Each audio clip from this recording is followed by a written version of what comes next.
Hello everyone, welcome back to my YouTube channel geography कलाए। आज की इस वीडियो में हम लोग डिस्कस करेंगे क्लाइमेट, जो हमारा पोर्शन बचा हुआ है, एक फाइनल पोर्शन जो हमारा बचा है, क्लाइमेटिक डेटा क्वेश्चंस जो हमारे आईसीएससी क्लास 10 में पूछे जाते हैं, उनको कैसे सॉल्व करना है, कैसे टाइप के क्वेश्चंस आते हैं और कैसे आपको याद रखना है कि इसमें आपको क्या करना है क्या नहीं करना है, वो हम लोग इसको डिस्कस करेंगे डिटेल में। पहले तो हम लोग ये देखेंगे कि अ, क्या डिविजन्स है, किस टाइप के क्वेश्चंस पूछे जाते हैं जनरली इस पोर्शन में। ठीक, उसके बाद हम लोग प्रीवियस ईयर क्वेश्चंस को डिस्कस करेंगे कि कैसे कैसे क्वेश्चंस आए हैं टोटली इस चैप्टर में, इस पोर्शन में। ठीक, तो जो हमारा क्वेश्चन नंबर 3 होता है, सेक्शन सेक्शन बी, हम सेक्शन बी पढ़ रहे हैं पहले। सेक्शन में क्वेश्चन नंबर 3 के तीन, मतलब जनरली जो पार्ट्स होते हैं उसमें जो लास्ट वाला पार्ट होता है वो ये क्लाइमेटिक डेटा वाला क्वेश्चन होता है।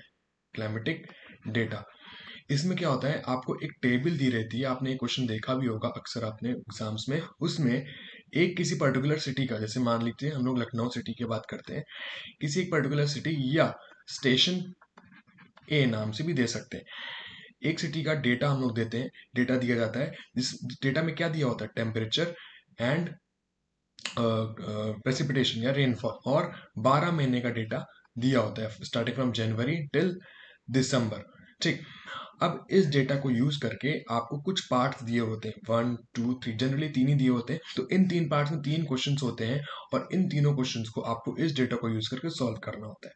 ठीक, जनरली ये 3 नंबर का क्वेश्चन होता है, और ट्रस्ट मी, ये जो 3 नंबर होते हैं ये मान लीजिए ये फ्री के नंबर है। ठीक, एकदम इजिएस्ट पोर्शन है ये पूरे चैप्टर का। ठीक, बट इसमें एक क्वेश्चन ऐसा हो सकता है जो जनरली जो रीजन वाला क्वेश्चन होता है कि वो फंस जाए। ठीक, लेकिन अगर आपका कॉन्सेप्ट क्लियर है मॉनसून्स का, अगर आपका कॉन्सेप्ट क्लियर है पूरे इंडिया के क्लाइमेट का, तो आई बेट कि वो क्वेश्चन फंस नहीं सकता है। ठीक है, सो ये सॉल्व करने से पहले आपको मॉनसून्स और क्लाइमेटिक, जो क्लाइमेट है इंडिया का, उसका कॉन्सेप्ट क्लियर होना बहुत जरूरी है। ठीक, मैंने एक सीरीज ऑफ वीडियोस पे पार्टली पार्टली पे मैंने वीडियोस बनाई है। पिछली वीडियो में हम लोग ने गिव रीजंस, जो कि क्वेश्चन नंबर 2 जनरली होता है। ठीक है, क्वेश्चन नंबर 2 जिसमें 3 रीजंस होते हैं या 2 रीजंस होते हैं, उनको हम लोग डिटेल में डिस्कस किया था कि कैसे कैसे रीजंस आते हैं। ठीक, और बहुत ही अच्छी तरीके से डिस्कस किया था कि हम लोगों ने कैटेगरीज बना दी थी कि ये कैटेगरी, ये कैटेगरी, ये कैटेगरी, इस कैटेगरी का ये रीजन है, इस कैटेगरी का ये रीजन है। ठीक, तो ये देखा गया था कि 4 5 कैटेगरीज ही थी जिसमें से सबसे ज्यादा रीजंस पूछे जा रहे थे। तो वैसे ही कुछ हम लोग यहाँ पर भी करेंगे ताकि आपको पढ़ने में आसानी हो जाए। ठीक है, बहुत ही क्लियर वे में आपको समझ में आ जाए, सारी चीजें आपके लिए यहाँ पर रेडी है। ठीक है, आपको ज़्यादा ढूंढना नहीं पड़ेगा। ठीक, इसके लिए आपको थोड़ा सा अपने मैथ स्किल्स भी इंप्रूव करने पड़ेंगे, हालांकि आपके पास टाइम बहुत रहता है पेपर में, तो आपको यहाँ पर एडिशन करना होता है। तो आपको थोड़ा सा मैथ स्किल आपका अच्छा है तो आप जल्दी ये क्वेश्चन कर लोगे, नहीं भी अच्छा है तब भी आपके पास सफिशिएंट टाइम होता है इस ज्योग्राफी के पेपर में कि आप अगर 10 मिनट भी लगा रहे हो उस क्वेश्चन में तब भी आपका हो जाएगा। ठीक, सो सबसे पहले हम देखते हैं कि कैसे टाइप के क्वेश्चंस पूछे जाते हैं। ठीक, तो जैसे कि मैंने बताया था कि यहाँ पर टेबल दी रहती है, टेबल में डेटा दिया रहता है टेम्परेचर और रेनफॉल का। तो इस डेटा में सबसे पहला क्वेश्चन जो पूछा जाता है वो है मैक्सिमम मिनिमम। इसमें से सारे नहीं पूछे जाते, हर साल कोई भी 3 इसमें से पूछे जाते हैं। ठीक, या कोई भी 2 या कोई भी 4। ठीक, डिपेंडिंग अपॉन द मार्क्स। ठीक, तो कोई भी 3 2 या 4 क्वेश्चन इनमें से पूछे जाते हैं। ठीक, लेकिन ट्रस्ट मी कि इन्हीं हेडिंग्स में से ही पूछे जाएंगे। ठीक, इसके अलावा आज तक तो हालांकि कोई सवाल ऐसा पूछा नहीं गया है जो इस हेडिंग के अलावा हो कोई। ठीक है, ओके।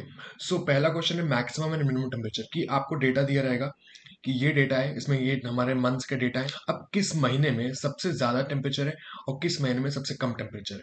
ठीक, अब मान लीजिए कोई डेटा है जिसमें एक का है 30, एक का है 35, एक का है 45, एक का है 46, एक का है 52। ठीक, तो किस महीने में सबसे ज्यादा होगा ये वाला और किस महीने में सबसे कम होगा, बस आपको इंटरप्रेट करना है, देख करके लिखना है कि मैक्सिमम टेम्परेचर कौन से महीने का होगा, month of June. Minimum temperature कौन से महीने का होगा, मंथ ऑफ सितंबर और नवंबर, जिस महीने में भी आपका डेटा में दिया है। ठीक, अभी हम लोग क्वेश्चन करेंगे तो आपको बहुत आसानी से समझ में आ जाएगा। सेकंड जो टाइप है वो है हमारा एनुअल मीन और एवरेज टेम्परेचर्स। ठीक, मीन एवरेज का मतलब समझते हैं, आप लोग मैथ से पढ़ा होगा।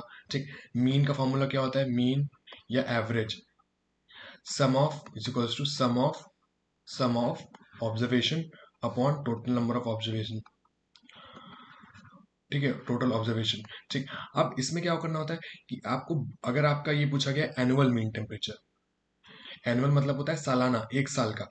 तो आपको पूरे साल के टेम्परेचर्स को ऐड करना है, जितने भी टेम्परेचर दिए होंगे, और उनको ऐड करके 12 से डिवाइड कर देना है, तो आपका मीन टेम्परेचर आ जाएगा या एवरेज टेम्परेचर आ जाएगा। अब अगर क्वेश्चन में दिया है कि टेम्परेचर ऑफ फर्स्ट 6 मंथ्स, हालांकि ऐसा कभी पूछा नहीं गया है, लेकिन अगर बाई चांस पूछ लिया जाता है तो पहले 6 महीनों का डेटा आपको ऐड करके 6 से डिवाइड कर देना है। अगर पूछा गया है इन समर सीजन, ठीक, तो समर सीजन में जितने महीने हैं उनका डेटा ऐड करके आपको और नंबर ऑफ मंथ से डिवाइड कर देना है, ठीक।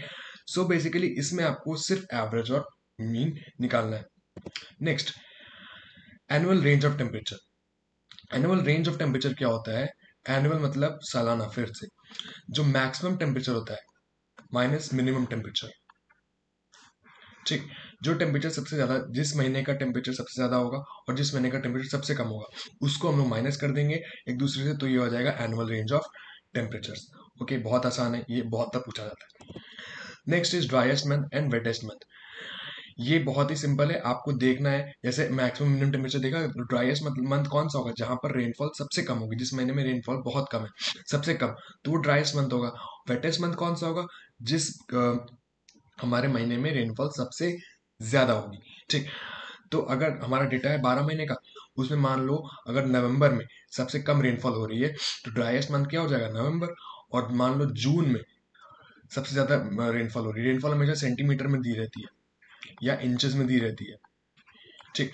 तो जिस भी महीने में रेनफॉल सबसे ज्यादा होगी, उस महीने को हम लोग वेटेस्ट मंथ डिक्लेयर करेंगे, और जिसमें सबसे कम रेनफॉल होगी उसको हम लोग ड्राइएस्ट मंथ डिक्लेयर करेंगे। Next, total rainfall. Total rainfall में ये होता है कि पूरे साल की रेनफॉल हमको जोड़नी होती है। तो टोटल रेनफॉल में क्या करना होता है कि जितनी भी 12 महीनों की रेनफॉल को जोड़ करके लिख देना है। Just we have to add up all the rainfall of all the 12 months and write it down in centimetre. Very important, अगर आपने यूनिट नहीं लिखा है आंसर में कि कितने सेंटीमीटर ऑफ रेनफॉल हुई है टोटल, तो आपको नंबर नहीं मिलेंगे, ठीक। Unit is very important. अगर टेम्परेचर डिग्री सेल्सियस में है, ठीक, तो आपको डिग्री सेल्सियस यूनिट लिखना है, और डिग्री फ़ारेनहाइट में है तो आपको डिग्री फ़ारेनहाइट लिखना है, हालांकि सेल्सियस में ही दिया रहता है, ठीक। तो यूनिट इज वेरी इंपॉर्टेंट। तो टोटल रेनफॉल, अब एक चीज पूछ सकते हैं, total rainfall in rainy season, ठीक। तो अब आपको ये देखना है कि उस डेटा में रेनी सीजन कौन सा है, कौन कौन से महीने में सबसे ज्यादा बारिशें हो रही हैं, तो उन महीनों का डेटा आपको ऐड करके जितने नंबर ऑफ मंथ्स है उनसे डिवाइड कर देना। अब जैसे मान लीजिए जून, जुलाई, अगस्त, सितंबर, इन महीने में रेनी सीजन है, मतलब सबसे ज्यादा बारिश हो रही है, तो चारों महीने का डेटा ऐड करके 4 से डिवाइड कर देंगे, तो हमारा total number of total rainfall in rainy season. तो अब मान लीजिए कि अगर हमारा जून, जुलाई, अगस्त, सितंबर में रेनफॉल सबसे ज्यादा हो रही है, तो इन जून, जुलाई, अगस्त, सितंबर के डेटा को ऐड कर देंगे, तो ये हमारा आ जाएगा total rainfall in rainy season. अब अगर ये बोला जाए कि calculate total rainfall in June, July, in October and October, November, December, January, आपको एक पर्टिकुलर मंथ आपको दे दिया जाए, अगर दिया गया अक्टूबर, नवंबर, जनवरी, फरवरी, तो इन चारों महीने की, या समझ लीजिए मार्च भी दे दिया जाए, आप कोई भी महीना दे सकते हैं, तो इन सबके रेनफॉल को ऐड कर देंगे और हमारा टोटल रेनफॉल पर्टिकुलर मंथ आ जाएगा। इसमें एक चीज मैं लिखना भूल गया हूँ, एवरेज रेनफॉल, ठीक है। एवरेज रेनफॉल ही पूछा जाता है। इसमें क्या होता है कि हमने टोटल रेनफॉल निकाली, अगर हमें एवरेज रेनफॉल निकालनी, एवरेज एनुअल रेनफॉल निकालनी है अगर, ठीक है, तो सारे महीनों की rainfall, sum of rainfall of 12 months, ठीक है, सारे महीनों की रेनफॉल को जोड़ करके अपॉन 12 कर देंगे, तो एनुअल एवरेज एनुअल रेनफॉल आ जाएगी। सिमिलरली अगर रेनी सीजन का एवरेज पूछा गया तो वो भी हम लोग total number of rainy month करके निकाल लेंगे। अब नेक्स्ट जो इंपॉर्टेंट क्वेश्चन पूछा जाता है, that is identification of winds that are bringing rainfall. देखिए, इंडिया में रेनफॉल लाने वाली पहली विंड होती है साउथ वेस्ट मानसून, ठीक है, आपको इन्हीं में से ही लिखनी है। इसकी दो ब्रांचेस हैं, बे ऑफ बंगाल और अरेबियन सी। सेकेंड जो विंड जो इंडिया में रेनफॉल लाती है, that is north east monsoon, ठीक। और थर्ड जो हमारी रेनफॉल आती है वो है वेस्टर्न डिस्टर्बेंस, ठीक, जो रेनी सीजन में, ठीक है। बाकी साइक्लोन्स भी लाते हैं, लेकिन हमें वो यहाँ पर नहीं लिखते हैं, बिकॉज साइक्लोन तो ओकेजनल है, किसी साल साइक्लोन आया, किसी साल नहीं आया, किसी साल 8 आ गए, किसी साल एक ही आया, ठीक। तो उसको हम लोग इसमें इंक्लूड नहीं करते हैं, हम लोग को यही विंड्स लिखनी है। तो अब क्या करना है, अब आपको ये देखना है इसमें कि कौन से विंड्स बतानी है आपको, जैसे आपको भी डेटा दिया रहेगा, ठीक, तो आपको ये बतानी है कि कौन सी विंड्स रेनफॉल ला रही है। तो इसको पहचानने का तरीका, अगर रेनफॉल सबसे ज्यादा रेनफॉल हमारी जून, जुलाई, अगस्त, सितंबर, इन 4 महीने में हो रही है, तो इसका मतलब south west monsoon winds rainfall ला रही है। अगर सबसे ज्यादा बारिश हमारी अक्टूबर, नवंबर में हो रही है, तो इसका मतलब कौन सी विंड्स रेनफॉल ला रही है? नॉर्थ ईस्ट मानसून, दिसंबर में भी मान लीजिए, ठीक। और अगर वेस्टर्न डिस्टर्बेंसेस रेनफॉल ला रही होंगी, तो इसमें दो केसेस होंगे। पहला कि रेनफॉल जो होगी हमारी जनवरी और फरवरी में भी होगी, और दूसरी चीज सॉरी, दिसंबर, जनवरी और फरवरी, इन तीनों महीने में टेम्परेचर्स बहुत कम होंगे, लो टेम्परेचर्स, ठीक। यहां पर अक्टूबर, नवंबर, दिसंबर में अगर रेनफॉल हो रही है, तो यहां पर जो टेम्परेचर होगा, ठीक, टेम्परेचर कैसा होगा? इक्वेबल होगा, ठीक। क्यों? बिकॉज अगर जनवरी से फरवरी में रेनफॉल हो रही है, तो इसका मतलब है नॉर्दर्न इंडिया में रेनफॉल हो रही है वेस्टर्न डिस्टर्बेंसेस से, और वेस्टर्न डिस्टर्बेंसेस नॉर्दर्न इंडिया में जैन फेब में आते हैं, तो इसका मतलब इस टाइम वहां पर लो टेम्परेचर, विंटर्स चल रहे हैं, तो इसका मतलब लो टेम्परेचर भी होना चाहिए, ठीक। अगर बाई चांस लो टेम्परेचर नहीं है, इक्वेबल टेम्परेचर है, तो आपको नॉर्थ ईस्ट मानसून ही लिखना पड़ेगा, ओके। बिकॉज ये आपको ध्यान रखना है कि अगर लो टेम्परेचर नहीं है, तो आपको नॉर्थ ईस्ट मानसून ही लिखना पड़ेगा, बिकॉज कुछ हद तक रेनफॉल इसकी दिसंबर तक भी एक्सटेंड हो सकती है, ठीक है। तो ये क्लियर हो चुका होगा आपको, ठीक है। तो फिर मैं आपको एक ग्लिम्स में दे दे रहा हूँ कि साउथ वेस्ट, नॉर्थ ईस्ट और वेस्टर्न डिस्टर्बेंसेस। साउथ वेस्ट, अगर जून, जुलाई, अगस्त, सितंबर में रेनफॉल हो रही है, तो आपको आंख बंद करके यही लिख देना है, ठीक। Next, winds bringing most rainfall season with heaviest rainfall, ठीक। ये क्वेश्चन ही पूछा जाता है कि कौन से विंड यहाँ पर सबसे ज्यादा रेनफॉल ला रही है। यहाँ पर भी आपको यही वाला क्वेश्चन की तरह करना है कि आपको मंथ आइडेंटिफाई करना है कि किस एरिया में सबसे ज्यादा रेनफॉल हो रही है। अब मान लीजिए जून, जुलाई, अगस्त, सितंबर, इन चारों महीनों में सबसे ज्यादा रेनफॉल हो रही है किसी स्टेशन पर, तो मतलब कौन सी विंड्स ला रही होंगी? साउथ वेस्ट मानसून ला रही होंगी। अगर मान लीजिए अक्टूबर, नवंबर, दिसंबर में रेनफॉल हो रही है, तो कौन सी विंड्स ला रही होंगी? नॉर्थ ईस्ट ला रही होंगी, ठीक है। तो कुल मिला के आपको मंथ्स की रेनफॉल को ऑब्जर्व करके आपको ये बताना है कि कौन सी विंड्स रेनफॉल ला रही होंगी। अब सीजन विद हैवीएस्ट रेनफॉल, ठीक। अब आपको इसमें भी पूछ सकते हैं कि कौन से सीजन में हैवीएस्ट रेनफॉल हो रही है, ठीक। तो जून, अगर जुलाई, अगस्त, सितंबर, अगर हमने ये चार सीजन, हम लोग ने चार सीजन पढ़े थे अगर आपको याद होगा, ठीक। तो ये वाला सीजन कौन होता था? हॉट वेट सीजन, ठीक। यानी कि साउथ वेस्ट मानसून सीजन, आप ऐसे भी लिख सकते हैं, साउथ वेस्ट मानसून सीजन। अगर आपको रेनफॉल अक्टूबर, नवंबर में हो रही है, या दिसंबर, जनवरी में हो रही है, ठीक, तो आप क्या लिखेंगे? नॉर्थ ईस्ट मानसून सीजन, ठीक। तो कुल मिला के आपको सीजन आइडेंटिफाई करना है, किस सीजन, किस मंथ में बारिश सबसे ज्यादा हो रही है, और फिर उसको यूज करके आपको इंटरप्रेट करना है कि कौन सा होगा ये सीजन या विंड, ठीक है। नेक्स्ट क्वेश्चन जो हो सकता है, give name to the station with reason. ये क्वेश्चन बस बहुत कम बार पूछा गया है, पहले पूछा जाता था, अब नहीं पूछा जाता है ये क्वेश्चन। कि अगर आपको जो डेटा दिया होगा उसको अगर ऐसे दिया है, स्टेशन ए का डेटा है, तो आपको बोला जाएगा कि स्टेशन ए को कोई एक सिटी का नाम दीजिए, ठीक, जो इंडियन सिटी का नाम दीजिए। तो उसके लिए भी आपको विंड्स और टेम्परेचर दोनों का आइडेंटिफाई करना होगा, ठीक। आप कैसे करेंगे आप इसको, अगर ये आ जाता है? सबसे पहले आपको टेम्परेचर देखना है। टेम्परेचर देखने के लिए सबसे पहले आप देखेंगे, अगर सारे टेम्परेचर इक्वेबल है, आप एक काम करिए, सबसे पहले क्या करिए, एनुअल रेंज निकाल लीजिए, कैलकुलेट द एनुअल रेंज, ठीक। तो अगर एनुअल रेंज कम आएगी, मतलब मान के चलो अगर 4, 5 या 6 ऐसी आती, तो इसका मतलब ये जो सिटी है, ये हमारी साउथ इंडिया की है।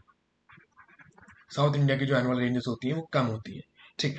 और अगर एनुअल रेंज ज्यादा आ रही है, annual ranges becoming is coming मोर, जैसे 20, 25 या 30, तो मतलब ये हमारी सिटी नॉर्थ इंडिया की है, ठीक। आप इसको निकाले बिना भी देख के बता सकते हैं। अगर आप देख रहे हैं कि सारे महीनों के टेम्परेचर्स में ज्यादा वेरिएशन नहीं है, कि जनवरी का टेम्परेचर भी 30 है और जून का टेम्परेचर भी 32 है या 32 है, ठीक। मतलब दिसंबर का टेम्परेचर भी 31 है, और जुलाई का टेम्परेचर भी 34 है, तो मतलब ज्यादा वेरिएशन नहीं हो रहा है, तो इसका मतलब वो सिटी हमारा साउथ इंडिया का होगा, ठीक। बट अगर आप ये देख रहे हैं कि जो दिसंबर का टेम्परेचर हमारा 5 डिग्री है, और जून का टेम्परेचर हमारा है 42 डिग्री, ठीक, तो इसमें आप देख रहे हैं कितना ज्यादा डिफरेंस है, तो इसमें रेंज भी ज्यादा होगी, तो ये हमारा डेफिनेटली ये सिटी हमारा नॉर्थ इंडिया का है, तो आपको ये तो पता चल जाएगा कि ये सिटी नॉर्थ इंडिया का है या साउथ इंडिया का है टेम्परेचर देख के। तो आपको एक क्लू तो मिल गया टेम्परेचर देख के। दूसरा क्लू कैसे आपको देखना है, रेनफॉल देखनी है। ठीक, आपको रेनफॉल देखनी है। अब अगर नॉर्थ इंडिया में है सिटी, वो टेम्परेचर आपने देखा, और वो अगर सिटी नॉर्थ इंडिया में, तो दो केसेस हो सकते हैं। पहला केस कि मेजोरिटी ऑफ रेनफॉल जो है वो जून जुलाई अगस्त सितंबर में हो रही है। तो अगर जून जुलाई अगस्त सितंबर में सबसे ज्यादा रेनफॉल हो रही है, तो इसका मतलब ये सिटी हमारा नॉर्दर्न प्लेन्स का है। ठीक, तो आप कोई भी सिटी का नाम दे सकते हैं, लखनऊ, कानपुर, ठीक है, पटना, दिल्ली, आप ये सिटी दे सकते हैं। ठीक, बिकॉज आप देख रहे हैं टेम्परेचर ज्यादा है गर्मियों में और ठंडक में बहुत कम है, और रेनफॉल मैक्सिमम कब हो रही है, जून जुलाई अगस्त सितंबर में। तो आप गंगा प्लेन का कोई भी सिटी का नाम आप दे सकते हैं। But second case, June July August सितंबर में रेनफॉल हो रही है, बट साथ ही साथ जून जुलाई अगस्त सितंबर में रेनफॉल हो रही है, प्लस यहाँ पर बहुत ज्यादा रेनफॉल नहीं होगी। ठीक, प्लस हमारी जनवरी और फरवरी में भी रेनफॉल हो रही है, अच्छी खासी रेनफॉल हो रही है। तो इसका मतलब ये सिटी किसी नॉर्दर्न फ्रंटियर का है। ठीक है, जैसे या तो इस सिटी यहाँ पर आप लोग किसी पंजाब या हरियाणा, इस स्टेट का कोई भी सिटी आप लिख सकते हैं। तो कौन सी सिटी लिखेंगे आप लोग, अमृतसर लिख सकते हैं, आप लोग चंडीगढ़ लिख सकते हैं, आप लोग अंबाला लिख सकते हैं।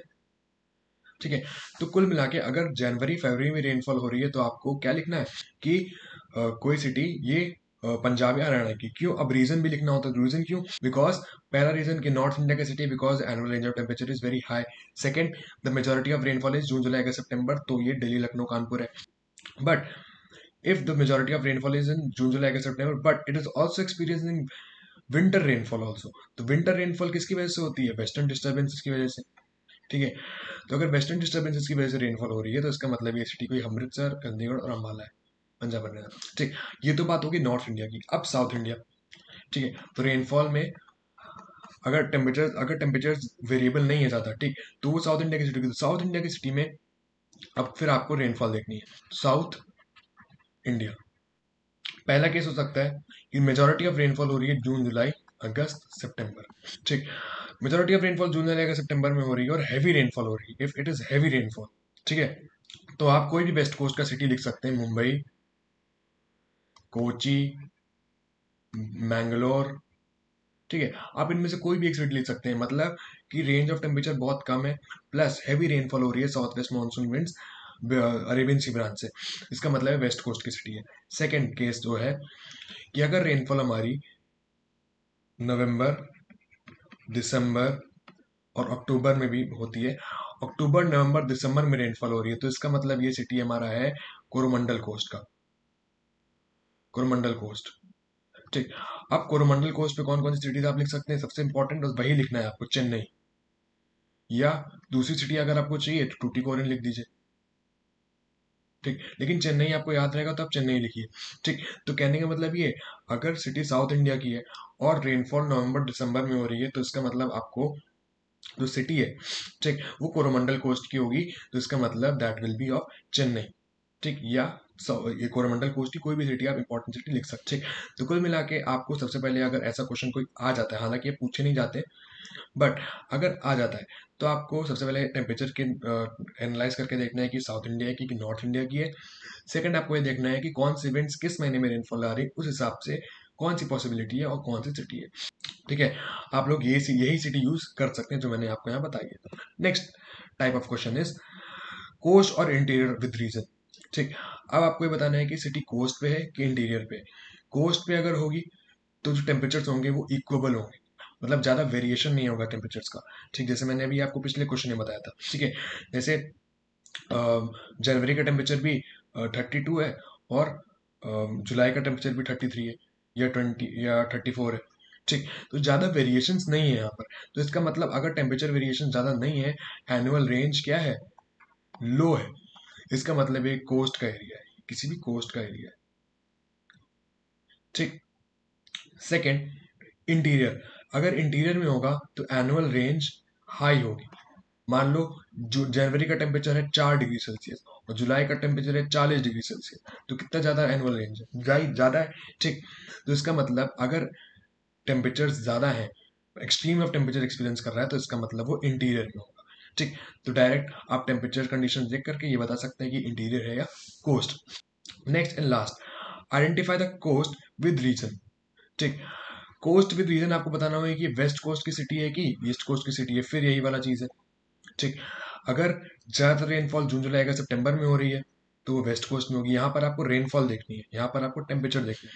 अगर ज्यादातर रेनफॉल जून जुलाई अगस्त सितंबर में हो रही है तो ये वेस्ट कोस्ट का है, और अगर ज्यादातर रेनफॉल अक्टूबर नवंबर दिसंबर में हो रही है तो ये ईस्ट कोस्ट का है। ठीक है, तो कुल मिलाकर के आपको इस टाइप के क्वेश्चन पूछे जाएंगे, यही टाइप के क्वेश्चन पूछे जाते हैं। इसमें बस एवरेज रेनफॉल जो मुझसे मिस हो गया है ये आप लोग लिख लीजिएगा, मैंने बता दिया है आपको कि कैसे निकालते हैं। एवरेज रेनफॉल और पूछा जा सकता है। ठीक, तो कुल मिला के ऐसे क्वेश्चन पूछे जाते हैं और पूछे गए। तो हम लोग कुछ ईयर के क्वेश्चन हम लोग डिस्कस करते हैं अब, ताकि आपको अच्छे समझ में आ जाए। ये 2019 का 2019 तक ही अवेलेबल था, बिकॉज 2020 में एग्जाम्स नहीं हुए, 2021 में भी एग्जाम्स नहीं हुए कोविड-19 पैंडेमिक की वजह से। इस वजह से हम लोगों ने 2019 का ही पेपर दिया है। तो ये डेटा दिया है किसी भी स्टेशन एक्स का। ठीक, जनवरी फरवरी मार्च अप्रैल मई जून जुलाई दिसंबर तक का पूरा डेटा दिया है। Temperature in degree Celsius and rainfall in centimeter unit आपको दी है। इस station X is in the coastal area और in the interior of the country. पहले क्वेश्चन वही आ गया। ठीक, कोस्ट पे है कि इंटीरियर पे, तो ऑब्वियसली ये इंटीरियर पे। क्यों? बिकॉज जनवरी टेम्परेचर देखो 10, फरवरी 11, दिसंबर 11, नवंबर 13, और जून जुलाई अगस्त सितंबर में कितना ज्यादा है, तो इसका मतलब it is in the interior of the country. Second, calculate total annual rainfall. Annual rainfall निकालने के लिए आप इन सबको जोड़ देंगे, 2+1+0+5+15 +62+71+81+59+12+10+3, जो भी आएगी आपकी उसको आपको सेंटीमीटर में लिखना है। सेंटीमीटर बहुत इंपॉर्टेंट है लिखना।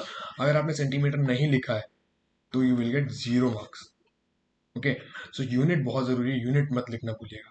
ठीक है, तो पहला क्वेश्चन क्या था, कोस्ट या इंटीरियर, तो हम लोगों ने बता दिया। Second, total annual rainfall. यहाँ पर एवरेज नहीं पूछा गया तो आपको एवरेज नहीं निकालना है, आपको 12 से डिवाइड नहीं करना है, यहाँ पर से आपको एनुअल रेनफॉल निकालनी है। थर्ड, विंड कौन सी ला रही है सबसे ज्यादा रेनफॉल, तो हम लोग देखते हैं सबसे ज्यादा रेनफॉल कहाँ हो रही है, किस महीने में हो रही है, जून जुलाई अगस्त सितंबर। तो कौन सी रेनफॉल सबसे ज्यादा हो रही है, किस महीने में हो रही है, जून जुलाई अगस्त सितंबर। तो कौन सी विंड्स ला रही होंगी, साउथ वेस्ट मानसून। हम लोगों ने अभी डिस्कस किया था कि अगर जून जुलाई का सितंबर रेनफॉल हो रही है तो इसका मतलब कौन सी विंड्स इन्वॉल्व है, साउथ वेस्ट मानसून। तो ये 3 नंबर क्वेश्चन था, ये 3 नंबर मुफ्त के। ठीक, अब नेक्स्ट ईयर का डिस्कस करते हैं। दो, हाँ एक चीज, सिर्फ 2018 ही एक ऐसा ईयर है जिसमें ये टेबुलर क्वेश्चन नहीं आया था। ओके, 2018 में ऐसा क्वेश्चन नहीं पूछा गया था। ठीक, तो हो सकता है आपके साथ नहीं हो बस, लेकिन ये हर साल पूछा गया है, 2018 में नहीं पूछा गया था, तो आपको प्रिपेयर रहना है। 2019 का क्वेश्चन देखते हैं। Calculate the annual range of temperature. Annual range निकालने के लिए हम लोग देखते हैं मैक्सिमम टेम्परेचर। मैक्सिमम टेम्परेचर कितना है हमारा, अगर हम लोग टेम्परेचर देखें तो है हमारा 36.2। ठीक, 36.2 डिग्री सेल्सियस, यूनिट लिखना जरूरी है। और मिनिमम क्या है, मिनिमम कितना है हमारा, जनवरी, जनवरी में क्या है, 12 डिग्री सेल्सियस। तो एनुअल रेंज आपको प्रॉपर स्टेटमेंट्स लिखने हैं। Annual range is equals to max minus min, temperature is equals to 36.2 minus 12, कितना हो जाएगा, 0.24 एंड 2। तो एनुअल रेंज कितनी आ गई, 24.2 डिग्री सेल्सियस, डिग्री सेल्सियस। ठीक, ये हो जाएगा आंसर नंबर 1, बता चुका हूं पहले भी। Next, okay, so total annual rainfall, फिर से वही क्वेश्चन आ गया जो पिछले बार 19 से पूछा गया था, कि सारी रेनफॉल को हम लोग को जोड़ देना है। We have to add all these rainfall, जितने भी महीनों की रेनफॉल है सबको जोड़ करके हमें लिख देना है, तो इसका आंसर हमारा आ जाएगा जो भी, उसको हम लोग को सेंटीमीटर लगा के लिख देना है। Next, why would it be correct to presume that the station lies in the interior not in the coast। ठीक, बिल्कुल सही है, इंटीरियर में, बिकॉज जनवरी का टेम्परेचर देखो 12 है, दिसंबर का 16 है, और जुलाई जून का कितना है, 36.2, 36, 35.9। एनुअल रेंज कितना आया था हम लोगों का, 24.2। ये काफी हाई एनुअल रेंज है। ठीक, तो आपको आंसर कैसे लिखना है इसका, yes it is correct that the station is in interior of the country because the annual range of temperature is very high, that is 24.2 degree celsius। ठीक, अगर आपको आसान शब्दों में लिखना है तो ऐसे लिखिए, because the temperatures are quite high during the months of summers while the temperatures go low during the months of winters. So this station must be experiencing continental effect. That's why we can assume that this station lies in the interior and not on the coast. अगर coast पे होता तो temperature equable होता, ठीक, और साथ ही साथ ज़्यादा मतलब हाई और लो टेम्परेचर नहीं होते, ठीक। सो नेक्स्ट ईयर का देखते हैं, 2016 2016 टोटल एनुअल रेनफॉल फिर से आगे आप लोग कर लेंगे इसको, मैं कितनी बार बताऊं, सारे स्टेशन सारे महीनों की रेनफॉल को आपको जोड़ के लिखना है, सिर्फ टोटल मतलब जोड़ के। एनुअल रेंज निकालनी है तो एनुअल रेंज निकालने के लिए हम लोग मैक्सिमम टेम्परेचर लिखते हैं। मैक्सिमम टेम्परेचर, अब देखिए यहाँ पर देखिए टेम्परेचर सारे इक्वल है। एनुअल रेंज सबसे ज्यादा टेम्परेचर कौन से महीने में, जून में। जून में कितना है, एनुअल निकालने के मैक्स कितना है 32.5 डिग्री सेल्सियस, और मिन कितना है 24.5 डिग्री सेल्सियस, ठीक है, यही तो है मैक्सिमम, ठीक। तो एनुअल रेंज कितनी आ रही है 8 डिग्री सेल्सियस, तो मतलब एनुअल रेंज काफी कम है, तो इसका मतलब ये स्टेशन कोस्ट पे है, it is on the coast. आपने देखा कि यहाँ पर रेंज कम आ रही है, तो annual range will be 8 degree Celsius. Next, on the which coast does the station like, give reason for answer. अब कौन से कोस्ट पे स्टेशन है आपको बताना है। तो रेनफॉल किन महीने में सबसे ज्यादा हो रही है, अक्टूबर, नवंबर, दिसंबर, ठीक। इसका मतलब यहाँ पर रेनफॉल किन विंड्स की वजह से हो रही है, नॉर्थ ईस्ट मानसून, तो इसका मतलब ये कौन से कोस्ट पे, ईस्ट कोस्ट पे, ठीक, east coast of India. Why, because majority of rainfall is in October November December, June July के सितंबर में रेनफॉल हो ही नहीं रही है, ठीक, सबसे रेनफॉल अक्टूबर नवंबर दिसंबर में हो रही है, तो इसका मतलब है ईस्ट कोस्ट में। ईस्ट कोस्ट में भी कौन से कोस्ट पे, कोरोमंडल कोस्ट। आप अगर लिख देंगे तो मार्क्स नहीं कटेंगे आपके। Coromandel coast, mention it, Coromandel coast of the eastern coast of India, ठीक है, ओके। नेक्स्ट, फिर से 2015 का डेटा है ये। हॉटेस्ट मंथ कौन सा है, हॉटेस्ट मंथ यहाँ पर आप देख सकते हैं, हॉटेस्ट मंथ कौन सा है, यहाँ पर दो हॉटेस्ट मंथ है, एक मई है 28.0 डिग्री सेल्सियस और अक्टूबर में भी 28.0 डिग्री सेल्सियस है, तो आपको दोनों लिख देने हैं, मई एंड अक्टूबर।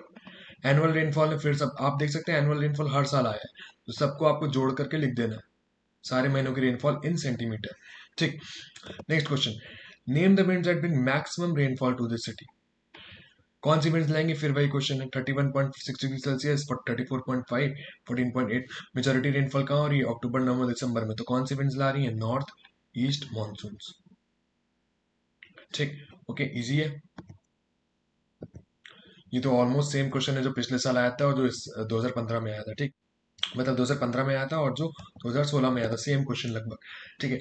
तो कुल मिलाकर के ये हम लोग ने कर लिया। नेक्स्ट क्वेश्चन जो है हमारा 2014 का, एनुअल रेंज टेम्परेचर रेंज निकालनी है, तो एनुअल रेंज निकालने के लिए मैक्सिमम ढूंढते हैं पहले, तो मैक्सिमम हमारा है 36.2, मैक्स 36.2, मिन क्या है हमारा 24.6,